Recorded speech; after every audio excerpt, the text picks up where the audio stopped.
Guys 2-3 ദിവസമായിട്ട് നമ്മൾ videos ഒന്നും ഇട്ടിട്ടില്ല. കാരണം നമ്മൾ വീട് മാറാണ്. നമ്മൾ ഈ വീട്ടിൽ നിന്ന് പോവാണ്. നമ്മൾ എരമംഗലത്ത് ഞാൻ പറഞ്ഞിട്ടുണ്ടായിരുന്ന ഒരു വീഡിയോയിൽ നമ്മൾ 10-ാം തീയതി ആകുമ്പോഴത്തേക്കും വീടൊക്കെ മാറുന്നു. അതുപോലെ നമ്മൾ വീട് മാറാൻ പോവാണ് ഗൈസ്. ഈ വീട് വിട്ടു പോകുന്നതിൽ വിഷമമുണ്ട്. അപ്പം നമ്മുടെ ഇത് റൂമാണ്. അപ്പം ഇവിടെ ഒതുക്കി കട്ടിലും എല്ലാ സാധനങ്ങളും കാടേക്ക് പറക്കി കൊണ്ടുപോയി ആ വീട്ടിലേക്ക് കൊണ്ടുപോയി. പിന്നെ ഗൈസ് നമുക്ക് വീഡിയോ ഇടാൻ പറ്റിയിട്ടുണ്ടായിരുന്നില്ല 2-3 ദിവസം.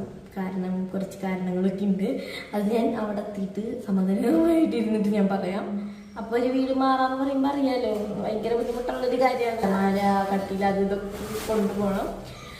അപ്പോൾ നമ്മളിനി അടുത്ത വീഡിയോ ചെന്നിട്ട് ഇനി നമ്മൾ ഷോർട്സും ലോങ് വീഡിയോ ഒക്കെ ഇട്ട് തുടങ്ങും.